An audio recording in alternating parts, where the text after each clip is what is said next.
Did you know you can dye powder-coated tumblers? These were once white, and now we got some awesome different colors. I'm Ashley, and this is Chip Builds, so let's jump into the project. Alright, today we are going to test if we can dye one of these white gold-plated tumblers from MakerFlo. They come in black and white with the gold plating, but I really want some other colors, so I figured this would be a great experiment to try. And since we are trying to dye a cup and not fabric, I got the synthetic dyes, because I think that will hopefully work better. We're also going to try and dye this little booty I got from Michael's, as well as the lid. This is all an experiment, and I really don't know if it's going to work, so we need the water to heat up to at least 200 degrees, and so I got this little thermometer to help us. And make sure you're not touching the actual pot with it, because it won't be an accurate reading. But so far it seems like it's heating up pretty quickly. So this is dye that I just got at Michael's, and one thing to note, it does say to shake it up a lot, and to add 1 teaspoon of soap to the mixture as well.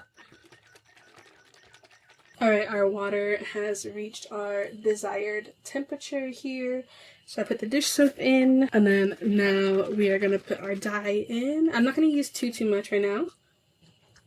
Just going to let that go, and then I'm going to stir this together, which that looks very dark. So this is the smoky blue color, so we shall see how it goes. Alright, so let's put in our little booty, our lid, and then let's put in our cup as well. It looks very purple.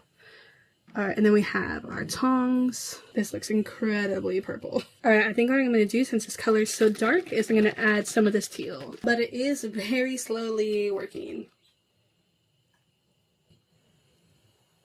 There we go, that is much more a color I am looking for.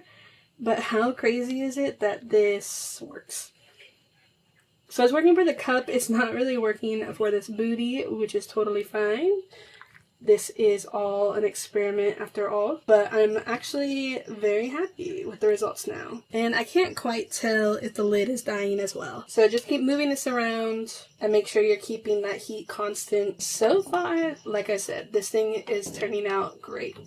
Alright, now just keep in mind that whatever color you see here, it's going to be a little bit lighter because you have to wash it off. So I'm going to wash this off and see what it looks like.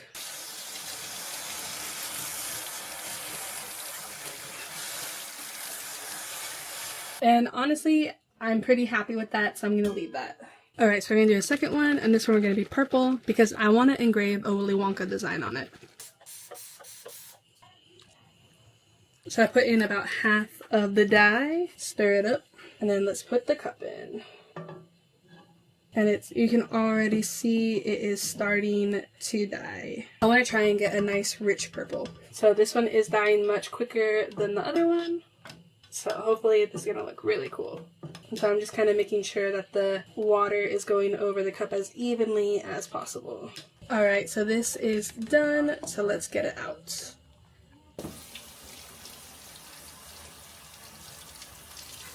So there is a clear seam line, so if you're doing this, make sure you have a pot long enough. Well guys, thank you so much for watching this video. I hope you learned something new. Let me know down below if you thought this was cool or not. I did dye these specifically so that I can laser engrave them, so consider that going to be like a part 2 to this video. But I'm so pleasantly surprised that you can actually do this. Now, definitely I needed a bigger pot to do this in, and it would have been more even, but overall it's not bad. So are you going to try this? Let me know down below. I'll catch you guys on the next one. See ya. Bye!